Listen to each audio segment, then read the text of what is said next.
Camilla Tomlinson put a target on me. She lied on her show and put a target on me. Nigel Farage, this is just people from the right who are uniting over what's happening to Charlie Kirk. Nigel Farage has continually put a target on me with false allegations and lies and smears, just blatant lies. So these people, that's what's happened. Julie Hartley-Brewer has put a target on me. I've got a target on me because of right-wing commentators who apparently are horrified by what's happened to Charlie Kirk. But they need to realise that those lies and smears and those false allegations are putting targets on people. The murderous, subhuman, hard-left piece of scum who assassinated Charlie Kirk because they couldn't beat him in a debate, and the mentally ill and evil leftists celebrating that act of ultimate weakness might have thought they had won. But tomorrow, at the Uniting the Kingdom rally, which Tommy Robinson will today here on Outspoken predict is going to be the biggest protest in British history, well, I think they're going to have a stark realization. They are losing, and they have lost. Patriotic Brits from across our disunited kingdom will not be scared or intimidated because we know we're running out of time to take back our country from these very dark forces. And trust me, they're dark. As Tommy Robinson explained, ITV got some unknown race grifter on, who ironically already had me blocked. He called Charlie Kirk a KKK leader and supremacist without any pushback. Charlie was very moderate. You've no idea what's to the right of him. But that was just the start of the evil lefty horror. Can I just say something? I don't agree he was a Cicero for the TikTok age. I believe he was a David Duke for the TikTok age. And I have some degree... Can you just remind us who David Duke was? is? The former Grand Wizard of the Ku Klux Klan. The things that have already been pointed out include his observations, his recorded observations, that death is the price you pay for the gun laws that he very enthusiastically approved of. Fucking stoked right now. You want to know why I'm so fucking stoked? Go ahead and Google Charlie Kirk. Go ahead, read the latest headlines, and you'll see why I'm so fucking yes. We got Charlie in the neck. We got Charlie in the neck. Who's up next? We got Charlie in the neck. We got Charlie in the neck.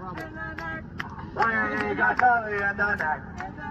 Who's up next? We got Charlie in the neck.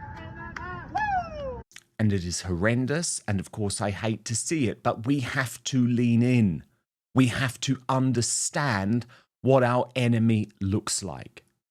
And look, I've spoken to so many ordinary folk from all walks of life, actually, and also people within the political and media class over the past week, who tell me they've never been to a rally in their lives.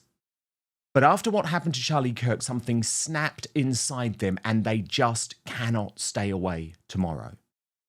Tommy shared this message saying, this is the attitude, we fight, not back down. And this is what the person had messaged him. The night you phoned me about my arrest, you said that free speech was the hill we die on. As soon as Charlie Kirk's death was confirmed, your words came right back into my head. This is getting crazy, but fuck it. I'm in more than ever, and you were right. We all need to make a decision today. Do we sit down or stand up even more? Ant Middleton, who is speaking tomorrow, added, I will speak on September the 13th as a free man in a not-so-free country, in front of amazing, patriotic people who want to free Great Britain from its twisted and damaging grip. I will bring passion, energy, positivity, and I will breathe hope and a promise of change into the air. Please maintain peace and order, as we are not at that stage and we do not want to play into the hands of evil. Stay safe, stay alert, stay together. And while I do encourage as many of you as possible to be on the streets of London in person tomorrow, I am very excited to announce that I will be hosting Outspoken's first ever live broadcast, which will run from the Uniting the Kingdom stage from 1 p.m. tomorrow. Now, when I visited Tommy at HMP Woodhill last December, he generously asked me to take the stage and speak. But I told him that my job is to provide fair and balanced, independent and unafraid news coverage of the events. And I am so delighted that we are going to be able to do that. And I do hope you'll watch with us tomorrow. We'll be backstage with exclusive interviews and raw footage you certainly won't see on the MSM. You'll hear directly from the speakers making headlines, Tommy, Katie, and plus other surprise guests. This will be the people's voice, unfiltered, unedited, and unapologetic. We will bring you every speech, every chant, and every moment from the front line of Britain's biggest political rally in years, or if Tommy's prediction is right, in history. Of course, the idea that the captured regime media in this country, including on the right, by the way, can be trusted to provide fair and balanced coverage is for the birds. And sadly, I include my former employers, GB News and Talk TV in that, given their shocking smears against Tommy over the past few months. If you're enjoying what we're doing here on Outspoken, please consider joining our thriving community over on Substack, www.outspoken.live. You can sign up completely for free, but Substack is so important to me. It is a free speech platform. It protects me from big tech cancellation. Plus, you get to communicate directly with me. Head on over www.outspoken.live, enter your email address and sign up today. Robinson, people have been protesting in his name. What do you make of Tommy Robinson? Is he a good guy in your eyes? No. All of that lot, we have nothing to do with them. Even the nothing to do with protesters who have got banners up saying two-tier Keir, you agree with them on the policing and justice? We agree with ourselves. I'm not aligning ourselves with Tommy Robinson's lot in any shape or form. Tyson's talked about this, but he has a criminal record, a list as long as your arm, violence against women. I mean, I could go on, Nick. And all I'm saying is, look, Mr. Robinson, do what the hell you like. We are totally separate from that. The thing about Tommy Robinson, not his real name, is that there's also the, blatantly, outrageously racist stuff that he also says, which I've got no time for at all. When in fact he's a convicted criminal and white supremacist who hasn't really done much. If I was to embrace, as it looks like I was being urged to do, the sort of violent, thuggish people like Robinson, that would do our party immense harm. Tommy reflected on those comments with me yesterday. No, but I think now has to be a turning point. It has to be, because they put targets on all of us. So they don't have to kill us. They don't have to kill us. I'm getting attacked in St Pancras train station, not because of things I've said, not because of anything I've done. It's because of what the government and the media have said. It's because of people like Camilla Tominey. Camilla Tominey put a target on me. She lied on her show and put a target on me. Nigel Farage. This is just people from the right who are uniting over what's happening to Charlie Kirk. Nigel Farage has continually put a target on me with false allegations and lies and smears, just blatant lies. So these people, that's what's happened. Julie Hartley-Brewer has put a target on me. I've got a target on me because of right-wing commentators who apparently are horrified by what's happened to Charlie Kirk. But they need to realise that those lies and smears and those false allegations are putting targets on people. I wouldn't mind if people come up to me and confront me over something I've said or done. But when they're confronting me over things that I haven't said or done, yet media personalities on the so-called people right... who should be allies. I mean, Camilla Tominey, unless she's been in touch with you, and I don't know about this, as far as I'm aware, still hasn't apologised for going on national TV and calling you a white supremacist. She hasn't, and if she did, I'd accept the apology. And if she needs to, I'm sorry, she needs to. And if she had been lied to, and if she believed the smears in the media, I've sat down recently with a few podcast guests, big ones, who have apologised. Trigonometry. I did say these things about you because I did believe the media.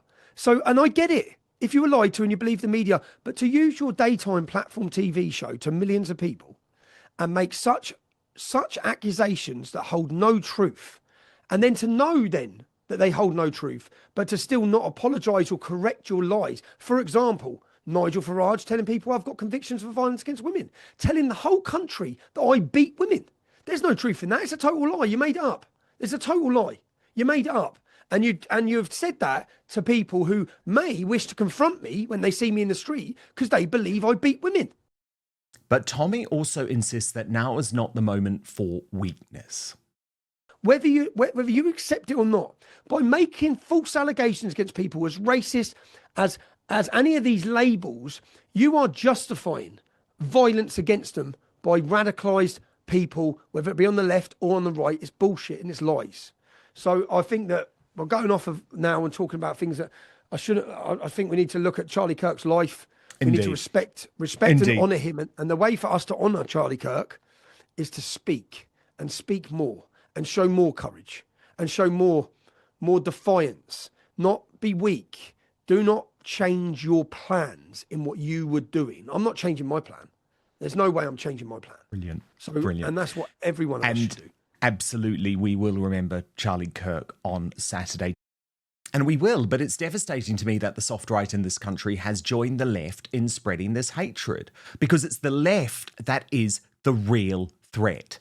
Remember, this is now the UK's Deputy Prime Minister. Who would line up with neo-Nazis and the Ku Klux Klan,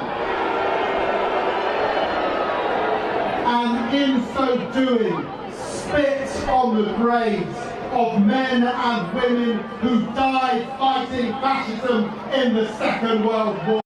Narinder Kaur said she wasn't going to politicise Charlie Kirk's death, but within hours, she was slamming Jeremy Clarkson for saying he is now afraid to be a newspaper columnist in this country.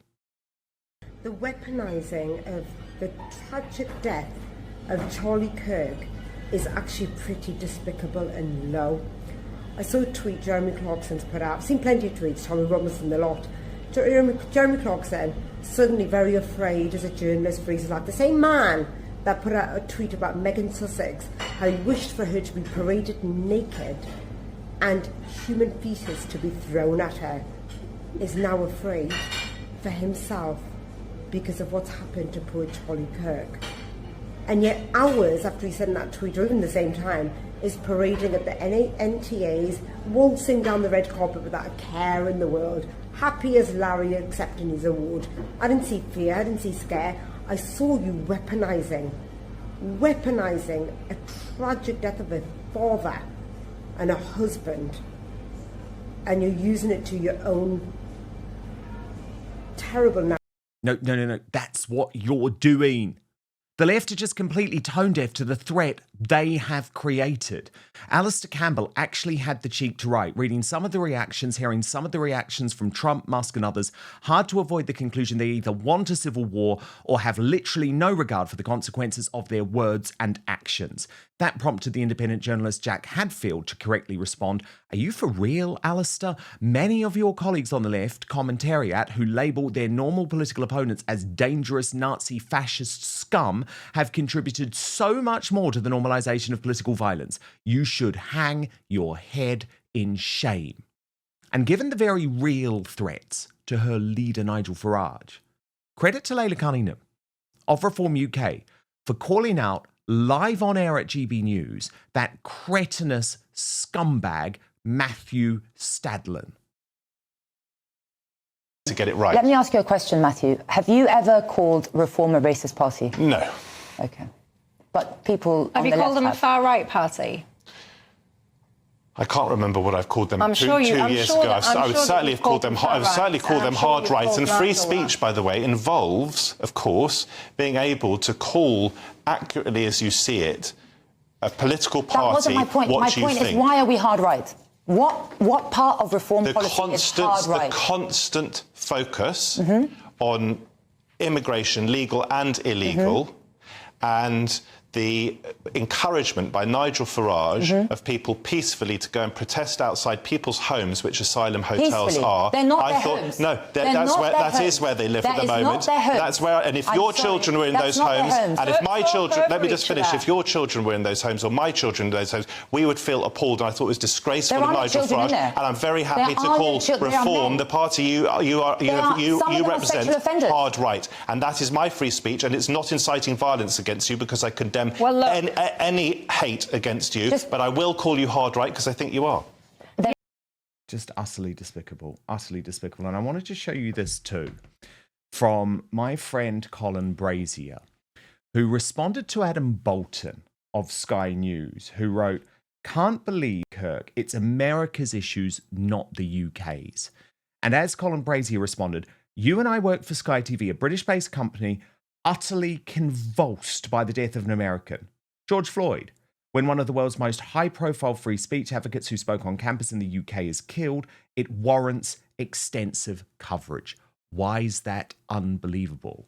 And what's quite beautiful is that people have been digging up these old posts from Adam Bolton. Look at this from Chris Rose, who compared what he had said about George Floyd and Charlie Kirk.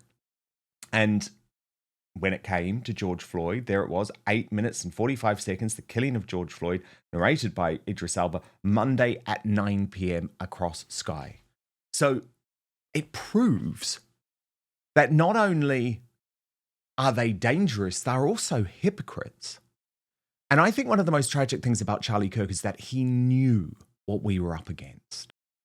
But first, let's be honest, you're watching this because you know the mainstream media can't be trusted anymore. The so-called fact-checkers, they're just part of the same corrupt club.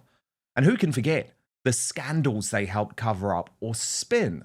Brexit lies, the COVID chaos, the relentless smears against Donald Trump. Well, I've had enough of being misled. That's why I've turned to Ground News, today's sponsor. It's the one place I go to slice through the spin, cut out the noise, and finally see the truth for myself.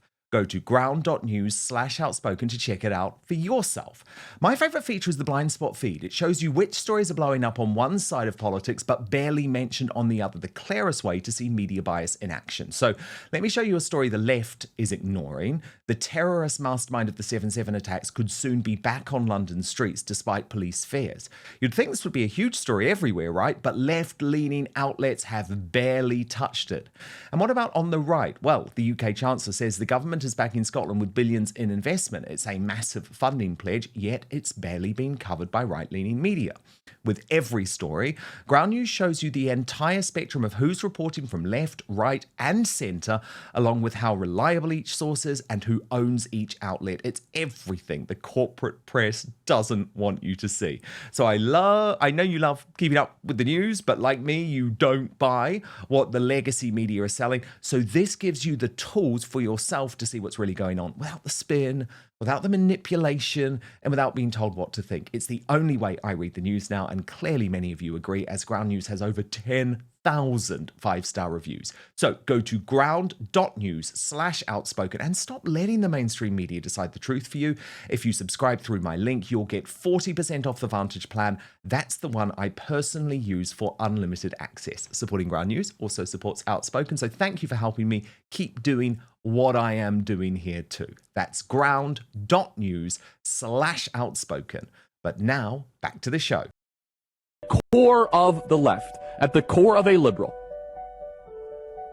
is someone that would use the sword if they had it. They are very violent people at their core. They always have been. They can't debate. They can't have conversation. So they'll resort to these tactics. They're going to do everything they possibly can to try to murder this movement because they can't beat us. So they're going to try to take weapons. And no, we're very aware of that. I'm aware of it. We have to have full-time security. This is not a joke. This is who these people are. And Charlie Kirk's videos provided some of the most illuminating examples of how it's the left, no matter how kind you are, no matter how tolerant the bait is, who always lean into violence. What was your name again? I'm sorry. I don't think I told you. My name's Mercury. Nice to meet you. Why are you here? Okay, I've been asked that question a lot. First of all, that question should not even have to be asked, but when people stop talking, really bad stuff starts. When marriages stop talking, divorce happens. When civilizations stop talking, civil war ensues. When you stop having a human connection with someone you disagree with, it becomes a lot easier to want to commit violence against that group. What we as a culture have to get back to is being able to have reasonable disagreement where violence is not an option. You think that's not emotional violence? How is this? What is emotional violence, by the way? I don't know what that is. It is harm intentionally perpetrated on another another human being that is intentionally targeted at their emotional well-being. Okay, so feelings mean nothing to me. Isn't why we had the First Amendment to try to push our boundaries and to hear things that might make you mildly uncomfortable? This doesn't make me mildly uncomfortable. Does it make you very uncomfortable? It makes me angry. It makes me angry. As Tommy Robinson said, this exchange really highlights the deranged woke mind virus that Charlie Kirk faced and tried to help them see sense with calm debate. As nice as he's been to these people, they still chose violence. Things need to change fast. And the always under threat, Geert Wilders posted this old post from Charlie Kirk, where he wrote, "Islam is the sword the left is using to slit the throat of America." And he added, "Out of respect for him and his bravery, I repeat his true words that are valid for Europe as well. Islam is the sword the left is using to slit the throat of Europe." But the honourable people on the left do understand the threat to free speech. So I wanted to highlight one of them and share this post from J.K. Rowling, who wrote, "If you believe free speech is for you, but not your political opponents, you're a liberal. If no contrary evidence could change your beliefs, you're a fundamentalist. If you believe the state should punish those with contrary views, you're a totalitarian. If you believe political opponents should be punished with violence or death, you're a terrorist." Now, Charlie Kirk knew that the UK's decision to roll back on our right to free speech, which was so important, and that's why he so eloquently joined my campaign to free Lucy Connolly, for which I am forever grateful. And before we interview Tommy today, I want us to listen to Charlie's words. My wish for the left is that you will become liberal again and no longer leftist. Free speech is a liberal value. It is not a left-wing value. It is wrong, and I'm sure we'll talk about this in the Q&A, but as of today, Lucy Connolly is going to jail for 2.5 years in this country for a social media post that she apologized and deleted about a migrant hotel. That is not a free speech value at all. You should be allowed to say outrageous things. You should be allowed to say contrarian things. Free speech is a birthright that you gave us, and you guys decided not to codify it, and now it's poof, it's basically gone. And I think there's something really troubling about that, because I want you to imagine one day that reform might take over this government. You guys can laugh, but they're winning elections in downtown London. Farage is ascendant. There is a silent majority in this country. I see this. Oh, I'm going to really scare you. I see the same themes that led to Trump's rise in this country. I see it with the working class in the streets of London. I see the muscular class. I see people coming up to me. It's the same vibe. You guys are about to see a political revolution, if the stars align, that could mirror what happened in America. So when that happens, do you want Nigel Farage, Prime Minister, to be able to lock you up if you criticize his government? If your answer is no, then you have a moral obligation to make sure that your Prime Minister and the MPs advocate for a value-neutral free speech policy, so regardless of who is in power in this country, you guys can challenge and you guys can speak openly. That is the bedrock of a liberal democracy. That is why they took him out. And that is why we must continue to fight to recover the United Kingdom. Now, the superstar panel.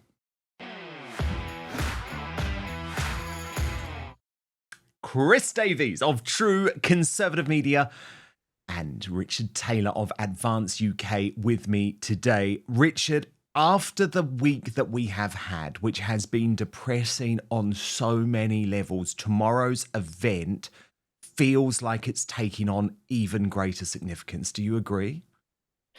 Absolutely, Dan. And listening to your digest there, it's highlighted the incredible need that we need to continue to hold the baton that Charlie Kirk and many others, who tragically lost his life to some crazed left-wing liberal who have no argument or no ability to debate in the way that he did. He did it with humor, he did it with politeness, he did it with charm. He was a gracious man, he was a family man, a Christian man, a man of great faith. And I think what this has done, it has emboldened our cause for us to realize that this event tomorrow is going to be absolutely humongous. It's going to be enormous for the reasons that you've outlined already in your show, because we cannot sit down and do nothing about what's happening right now, because the freedom of speech in our nation is under great existential threat. And I think it's clear for all of us that have been engaged, as you and many others, for many years, that have fought back against the mainstream propaganda and the narrative pushed by them, that we are somehow far-right thugs. We are not. We are ordinary citizens who believe in our history, believe in our culture, believe in the United Kingdom of Great Britain and Northern Ireland. And I think it's going to be one of the largest political gatherings, although it's a festival. I've been to 2 previous ones, and I can echo those words from Tommy. It was absolutely fantastic. And what they want to do through the media is they want to scare people off from not attending this event. And I would say to people, be vigilant, but don't let them silence your voice. Get to this event tomorrow, let your voice be heard, wave your flags, let's unite, and let's make sure that we fight, not just on behalf of the freedom of speech itself, but show our support as we take that baton from Charlie Kirk that he so bravely fought for, a young life of 31 years of age. And when the news broke down, I got to be honest, I was in absolute shock. I broke down in tears. I was in London at the time, meeting with Ben Habib, and I was on the traveling back. I just broke down, literally. Instantly went and prayed for him. I'm a Christian believer myself, and all the values that that man stood for, the universities he attended and debated so beautifully with people and engaged with them, that is surely how we all should behave and all should be, and that's how we are. And we will continue that fight. If for Charlie and his family, we must think about right now, of course, our prayers go out to them.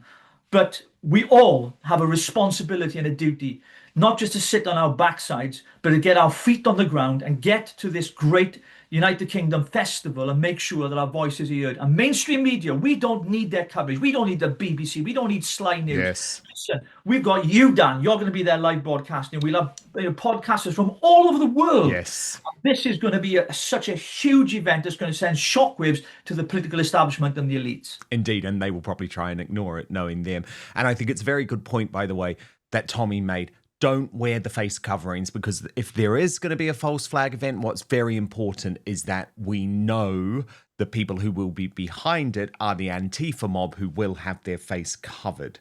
Tommy posted earlier today, Chris Davies, tomorrow we rise as one, September the 13th, the day we rise. Is he right? He's bang on, Dan. I echo a lot of the things that Richard has just said. Like Richard, I was completely taken aback by the news of Charlie's death and an assassination. Let's be honest, that's what it was. And I think it's important that he did not die in vain. Now, that's quite a trite thing to say ordinarily, but on this occasion, I think it really is meaningful, because I think the US has seen the United Kingdom during the time of Donald Trump as 47th president of the US as becoming a free speech desert. And they're quite right. That's exactly what is happening. But in one firing of a sniper's bullet, I think there has now been an acceptance on the part of the United States that what has happened in the UK, there is huge desire in the US for the same thing to happen. There is huge opposition. Tommy's on the money tomorrow. We need everybody there, everybody to turn out, everybody to be peaceful, everybody to bring their flags, have fun, and absolutely do not cover their face. Very, very well put. Very well put. Because, of course, we've got to make sure that the patriots there are protected. Thank you so much for watching Dan Wootton Outspoken. Please click on my face just to the bottom left to subscribe to this brand new independent news source and turn on the notification bell so you'll be alerted to our brand new live shows, uncancelled interviews, and special royal episodes. Outspoken is also now available as a podcast, so you can listen to the show every weekday on the go, wherever you are.